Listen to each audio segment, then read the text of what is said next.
এক গ্রামেতে লিঙ্গাইয়া নামের ভগবান শিবের এক ভক্ত থাকতেন। লিঙ্গাইয়া ভগবান শিবের দর্শন পাওয়ার আশা করতেন।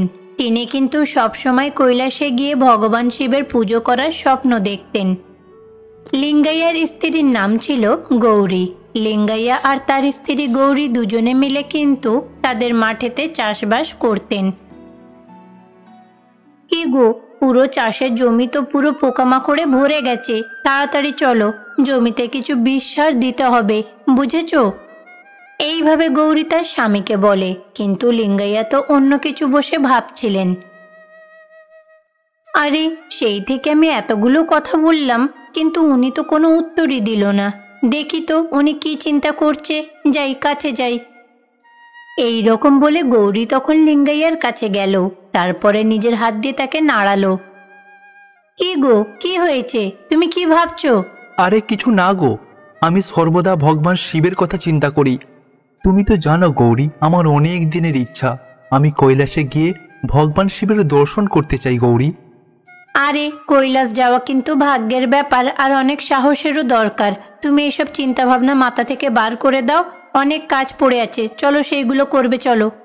এই রকম বলে গৌরী লিঙ্গাইয়াকে চাষের জমিতে নিয়ে যায়। গৌরী আর লিঙ্গাইয়া দুজনে মিলে চাষের জমিতে কাজ করছিলেন। ঠিক সেই সময় লিঙ্গাইয়ার বন্ধু রামাইয়া তাদের কাছে এলেন। আরে কি ব্যাপার, তোমরা দুজন এখানে? আমি তো তোমাদের দুজনকে খুঁজতে বাড়িতে চলে গেছিলাম। বাড়িতে গিয়ে দেখি বাড়িতে তালা। তারপরে তোমাদের দুজনকে খুঁজতে খুঁজতে এখানে এসে দেখি যে তোমরা দুজন মাঠে কাজ করছো। আরে কি ব্যাপার রামাইয়া, তুমি এত উৎসাহিত কেন? আর হ্যাঁ, তোমার হাতে ওটা কি? আরে আমার হাতে এটা ভগবান শিবের প্রসাদ। তুমি তো ভগবান শিবের খুব বড় ভক্ত, তাই না? আজকে আমি মন্দিরে গেছিলাম, ভগবান শিবের পুজো করেছি। আমার চোখে যারা ভগবান শিবের খুব বড় ভক্ত, তাদেরকে আমি খুঁজে খুঁজে এই প্রসাদটা দিচ্ছি। এই নাও, এই প্রসাদটা খাও। এইভাবে রামাইয়া লিঙ্গাইয়াকে প্রসাদ দিলেন। তারপরে লিঙ্গাইয়া আর গৌরী সেই প্রসাদটা খেলেন। তারপরে তারা দুজনে মিলে রামাইয়াকে ধন্যবাদ জানালেন। আরে কি ব্যাপার লিঙ্গাইয়া, আজকে তো তুমি ভগবান শিবের প্রসাদ পেয়েছো, তারপরেও তোমাকে দেখে এত চিন্তিত মনে হচ্ছে কেন? কি হয়েছে? দেখ বন্ধু রামাইয়া, তুমি তো জানো যে আমি কৈলাস যেতে চাই। আরে কি বলছোটা কি, কৈলাস যাবে? আরে বন্ধু, তুমি কৈলাস কি করে যেতে পারো? এটা তো একটা অসম্ভব ব্যাপার। না না বন্ধু, আমাকে যে করেই হোক হিমালয় পর্বতে উঠতে হবে। আমি শুনেছি হিমালয় পর্বতের কৈলাসে ভগবান শিব নাকি বসবাস করেন। যে করেই হোক আমাকে হিমালয় যাত্রা শুরু করতেই হবে। আরে বন্ধু, হিমালয় পর্বতে যাওয়া কিন্তু এতটাও সোজা না। আমাদের গ্রামের মতো কিন্তু ওখানের জলবায়ু অনুকূল না। ওখানের আবহাওয়া কিন্তু অপ্রত্যাশিত। হিমালয় পর্বতের ঠান্ডা কিন্তু অনেক বেশি, আর কখনো কখনো হঠাৎ করেই বৃষ্টি চলে আসে। ওই পর্বতে উঠতে গিয়ে যদি একবার পা স্লিপ করে নিজের প্রাণ বাঁচানো খুবই কিন্তু মুশকিল। সেই জন্য ওইসব জায়গাতে না যাওয়াই ভালো। আর বলবেন না দাদা, আমি তো ওনাকে এইসব কথা বলে বলে ক্লান্ত হয়ে পড়েছি। আর এইসব জায়গায় যাওয়ার জন্য মনে সাহসের দরকার, আর তার চেয়ে বড় ভাগ্যেরও দরকার। ওনার তো দুটোই নেই, কি আর করবে বলুন? দেখো গৌরী, তুমি আমাকে যাই কথা বলো না কেন, আমি কিন্তু কোনো কথাই শুনবো না। আমাকে যে করেই হোক হিমালয় পর্বতে যেতেই হবে, আর ভগবান শিবের সাথে দেখা করতেই হবে। এইটা আমার শেষ সিদ্ধান্ত, এই বলে দিলাম। এই রকম বলে লিঙ্গাইয়া সিদ্ধান্ত নিলেন যে তিনি হিমালয় পর্বতে যাবেন।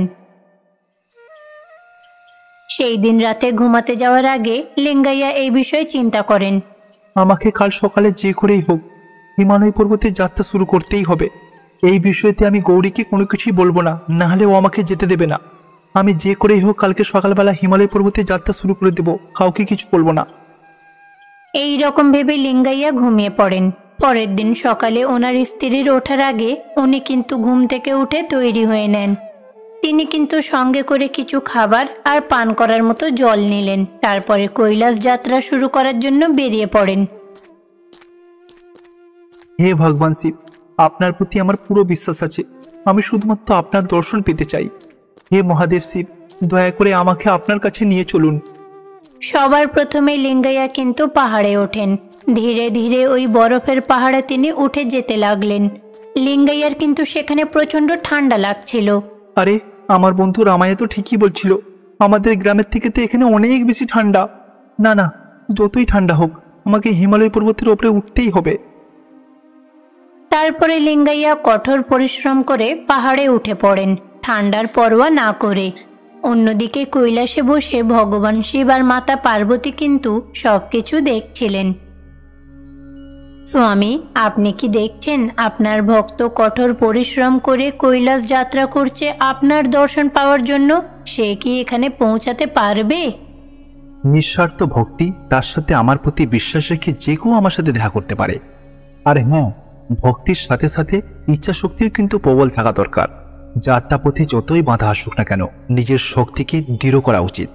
আসো পার্বতী, দেখা যাক সে আমার কাছে আসতে সফল হয় কিনা। এইভাবে ভগবান শিব আর মাতা পার্বতী কৈলাসে বসে লিঙ্গাইয়াকে দেখছিলেন। অন্যদিকে লিঙ্গাইয়া কিন্তু পাহাড়ে চড়তে চড়তে পুরোপুরি ক্লান্ত হয়ে পড়েন। উফ, এই পাহাড়ে ওঠা তো খুবই কষ্টকর, তার সাথে আমার খুব জোরে খিদেও পেয়েছে। এই রকম বলে লিঙ্গাইয়া নিজের সঙ্গে যে খাবারটা এনেছিলেন তিনি বার করলেন ব্যাগ থেকে, কিন্তু খাবারগুলো নষ্ট হয়ে গেছিল। আরে এটা কি? আমি যে সঙ্গে করে খাবার এনেছিলাম সেই খাবার তো দেখছি খারাপ হয়ে গেছে। এখন তো আমার খুব জোরে খিদে পেয়েছে। এই খাবারটা যদি খেতে পারতাম তাহলে আমি শক্তি পেতাম আর পাহাড়ে উঠতে পারতাম। হে দেবী পার্বতী, আপনি তো জানেন আমার খুব জোরে খিদে পেয়েছে। দয়া করে আপনি অন্তত আমাকে কিছু খাবার দিয়ে সাহায্য করুন। এইভাবে লিঙ্গাইয়া মাতা পার্বতীর কাছে প্রার্থনা করেন, স্বামী, আমার ভক্ত আমাকে ডাকছে, আমাকে এক্ষুনি ওকে গিয়ে সাহায্য করতেই হবে। এই রকম বলে মাতা পার্বতী সাধারণ স্ত্রীর রূপ ধারণ করে খাবারে ভরা বাসন নিয়ে লিঙ্গাইয়ার কাছে গেলেন। আচ্ছা, আপনি কোথায় যাচ্ছেন? আপনাকে তো দেখে মনে হচ্ছে আপনি খুবই ক্লান্ত হয়ে গেছেন। আমি আমার প্রিয় ভগবান শিবের দর্শন পাওয়ার জন্য কৈলাস পর্বতে উঠছি। আপনি জানেন, আমি শুনেছি কৈলাস পর্বতে নাকি আমার দেবী মা, দেবী পার্বতী আর মহাদেব শিব থাকেন। সেই জন্য আমি সেখানে গিয়ে তাদের দর্শন করতে চাই। আচ্ছা, সেই সব না হয় ঠিক আছে, কিন্তু আপনি তো খুবই ক্লান্ত মনে হচ্ছেন। প্রথমে এই খাবারগুলো খেয়ে নিন। এই রকম বলে মাতা পার্বতী তার হাতে থাকা খাবারের বাসনটা লিঙ্গাইয়াকে দিলেন। আপনাকে দেখে এমন মনে হচ্ছে আপনি কোনো সাধারণ মহিলা না। আমার কেন জানি না মনে হচ্ছে আপনি আমার দেবী পার্বতী। ও আচ্ছা, তাহলে কি আপনার কাছে কোনো প্রমাণ আছে যে আমি ভগবান শিবের স্ত্রী পার্বতী দেবী? বলুন। আমি কিছুক্ষণ আগেই অনুভব করেছি যে আপনি আমার দেবী পার্বতী। এইরকম এত বিশৃঙ্খল পাহাড়েতে একটা মহিলা কিভাবে ঘোরাফেরা করতে পারে, কিভাবে এখানে বাঁচতে পারে? আমি নিশ্চিত যে আপনি হচ্ছে আমার ভগবান শিবের স্ত্রী। আপনি এত ভালোবেসে, এত দয়ালুতার সাথে আমাকে খাবার দিয়েছেন। এইরকম দয়ালু আমার দেবী মা ছাড়া আর কারোরই হতে পারে না। এইভাবে লিঙ্গাইয়া সাধারণ স্ত্রীর রূপে থাকা মাতা পার্বতীর সাথে কথা বলেন। তারপরে সেই সাধারণ স্ত্রীর রূপে থাকা মহিলা নিজের আসল রূপে ফিরে এলেন। যাক, এইটা দেখে ভালো লাগলো যে তুমি কয়েক মিনিটের মধ্যেই আমাকে চিনতে পারলে। আমি আপনার করুণা অনুভব করতে পেরেছি মা। আমি এত বছর পরে আপনার দর্শন পেয়ে নিজেকে ধন্য মনে করছি মা। লিঙ্গাইয়া, প্রথমে আপনি এই খাবারটা খেয়ে নিজের খিদে মেটান। তারপরে অধিক পরিশ্রম করে পাহাড়ে উঠবেন এবং কৈলাসে গিয়ে ভগবান শিবের দর্শন করবেন। দেখবেন আপনার সাথে সবকিছু ভালো হবে, চিন্তা করবেন না। এই রকম বলেই মাতা পার্বতী সেখান থেকে অদৃশ্য হয়ে যান। অন্যদিকে লিঙ্গাইয়া সেই খাবারগুলো খাওয়ার পরে আবার পাহাড়ে চড়ার চেষ্টা করতে লাগলেন। এইভাবে ধীরে ধীরে অনেকটা পরিশ্রম করে তিনি পাহাড়ের অনেকটা দূরে চড়ে যান।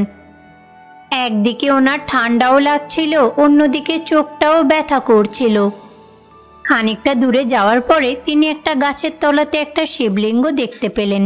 শিবলিঙ্গটার সেখানে খুবই খারাপ অবস্থায় রাখা ছিল। আরে এটা কি দেখছি আমি? এই শিবলিঙ্গের এইরকম খারাপ অবস্থা কেন? এই শিবলিঙ্গের উপরে এত ধুলো মাটি পড়ে রয়েছে। দেখে তো এমন মনে হচ্ছে এই শিবলিঙ্গকে বহু বছর ধরে কেউ পুজো করেনি। আমি আমার নিজের চোখে ভগবান শিবের এরকম অবস্থা কখনোই দেখতে পারবো না। এই শিবলিঙ্গ থেকে সমস্ত ধুলো মাটি পরিষ্কার করে আমি এই শিবলিঙ্গের অভিষেক করব। এই রকম বলে লিঙ্গাইয়ার শিবলিঙ্গের আশেপাশে থাকা চারিদিকে নোংরা আবর্জনাকে পরিষ্কার করতে লাগলেন। ঠিক এরই মাঝে ভগবান শিব সাধারণ ব্যক্তির রূপ ধারণ করে লিঙ্গাইয়ার কাছে যান। আরে এটা কি করছো তুমি? এই পাথরের মূর্তিটাকে তুমি পরিষ্কার করছো কেন? আরে আপনি এটা কি কথা বলছেন? এটা কোনো পাথর নয়, এটা হচ্ছে ভগবান শিব। হ্যাঁ, আমি তার ব্যাপারে শুনেছি সে নাকি অনেক মহান।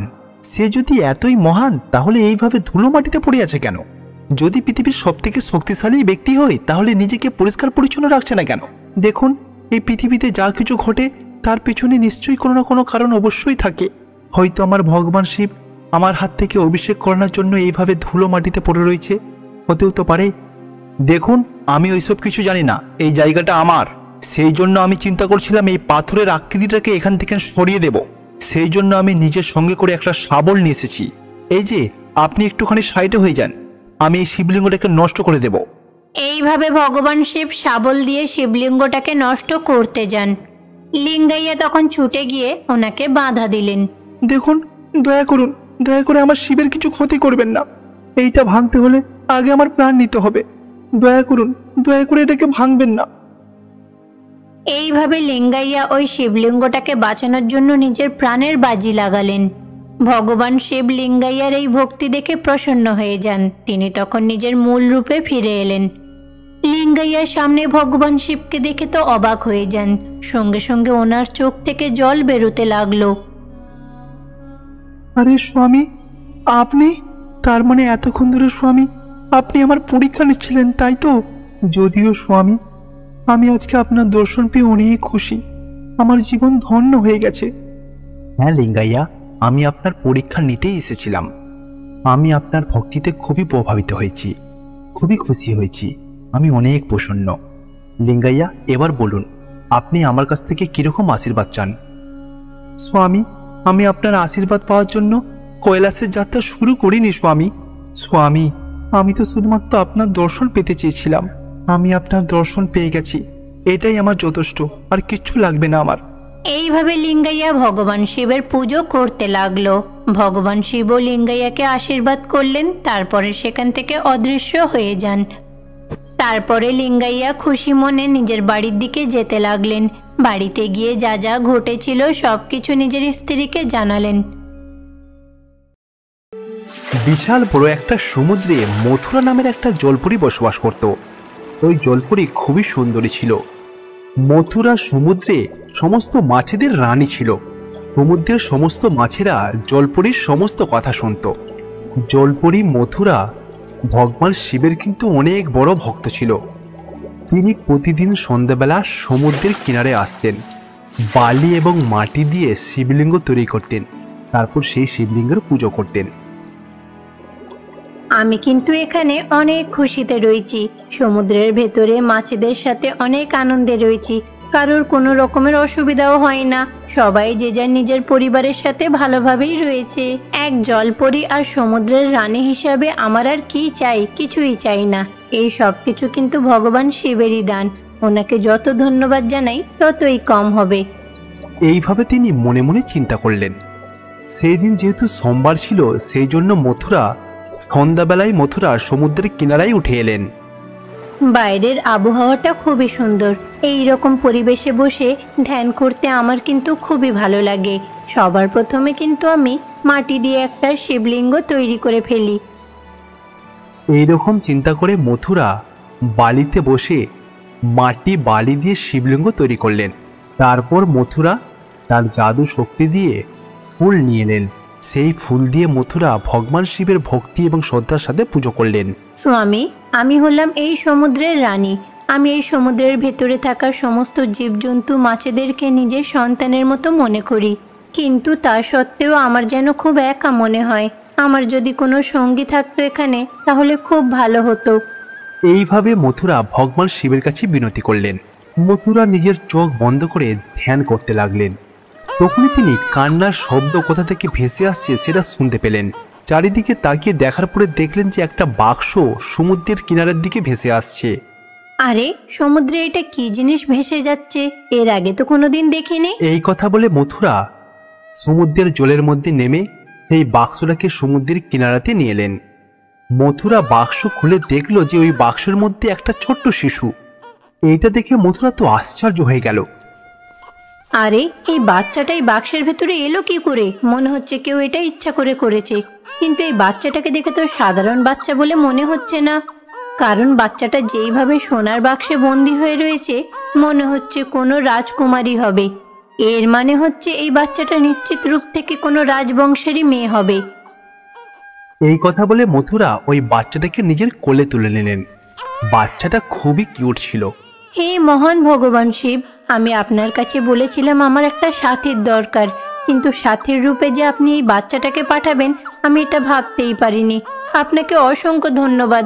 আমি এই বাচ্চাটার খুব ভালো করে খেয়াল রাখবো। এইরকম চিন্তা করে ওই বাচ্চাটাকে সে সমুদ্রের মধ্যে নিয়ে যাবে, ঠিক তখনই তার মাথাতে কোনো কিছু একটা যেন চিন্তা এলো। আরে, আমি তো এটা ভুলেই গেছি যে এই বাচ্চাটাকে কোনো সাধারণ মানুষের রূপে থাকা এক মহিলা জন্ম দিয়েছে। কিন্তু আমি তো সমুদ্রের ভেতরে থাকি, এই বাচ্চাটা আমার সঙ্গে সেখানে কি করে থাকবে? এইরকম বলে মথুরা বাচ্চার মাথাতে হাত রাখলো। শিশুটা কিছুটা শক্তি পেল। শিশুটা সঙ্গে সঙ্গে চোখ খুলে মথুরাকে দেখে মৃদু হাসতে লাগলো। হ্যাঁ, এবারে এই বাচ্চাটাকে আমি আমার সঙ্গে সমুদ্রের ভেতরে নিয়ে যেতে পারি। আমার জাদুর কারণে বাচ্চাটা আমার সঙ্গে সেখানে জীবিত থাকবে। এই ভেবে মথুরা শিশুটাকে সমুদ্রের ভেতরে নিয়ে গেল। সমুদ্রের সমস্ত মাছ এবং সমস্ত প্রাণী শিশুটাকে দেখার জন্য মথুরার কাছে এলো। শোনো বন্ধুরা, এই বাচ্চাটা হলো আমার মেয়ে, ভবিষ্যতের মহারানী। তোমাদের কিন্তু ওকে ভালো করে সম্মান দিতে হবে।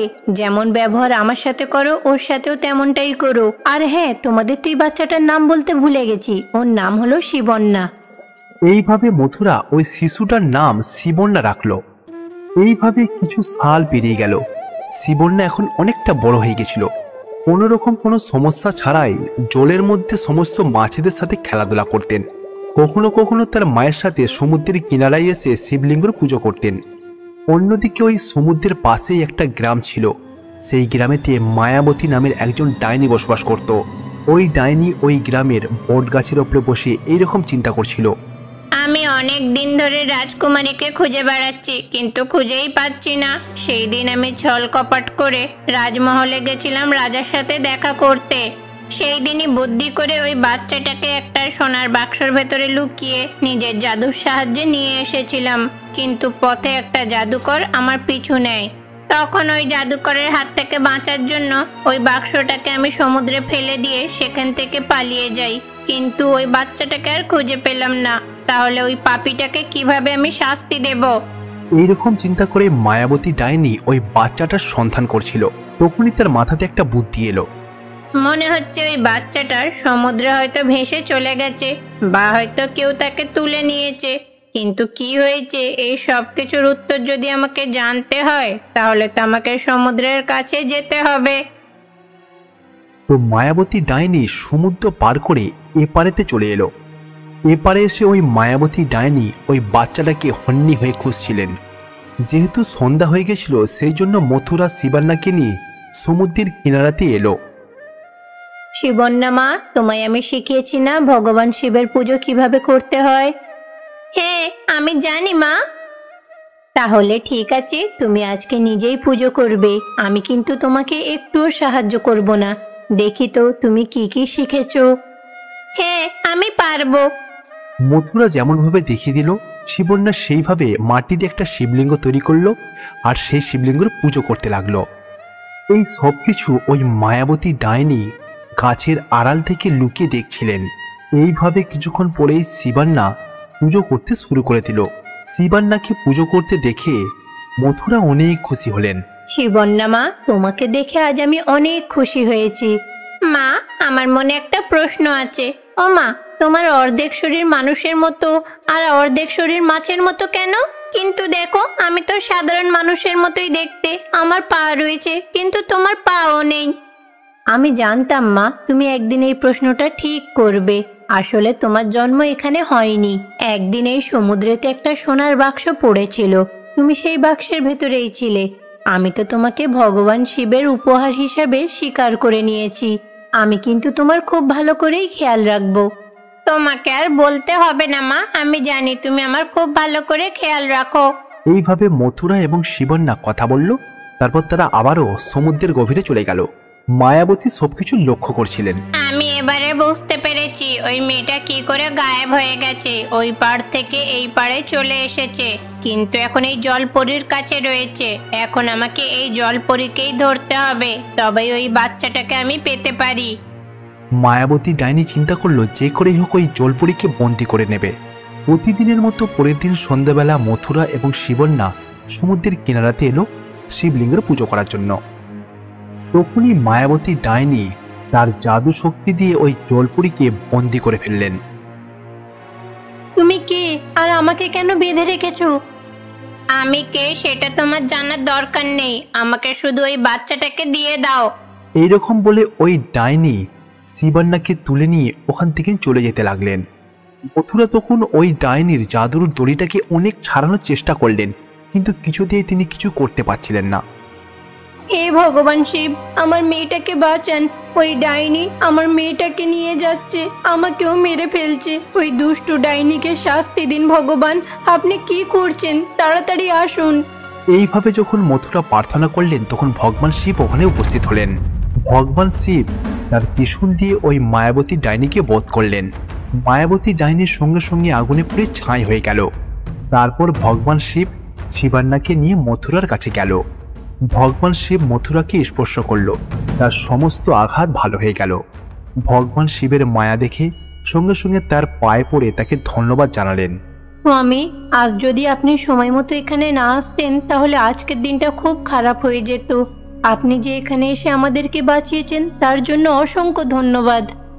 আমি জানি মথুরা, এই বাচ্চা তোমার নিজের সন্তান না, তবু এই বাচ্চাকে তুমি নিজের মেয়ের মতো করে দেখো, তার খুব ভালো করে খেয়াল রাখো।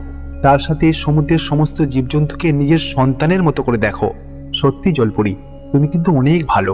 এরকম ভালো মানুষের সাথে সবসময় ভালো কিছুই ঘটবে, কখনো খারাপ কিছুই হবে না। এইভাবে ভগবান শিব মথুরা এবং শিবান্নাকে আশীর্বাদ দিল। তারপর ওখান থেকে অদৃশ্য হয়ে গেল।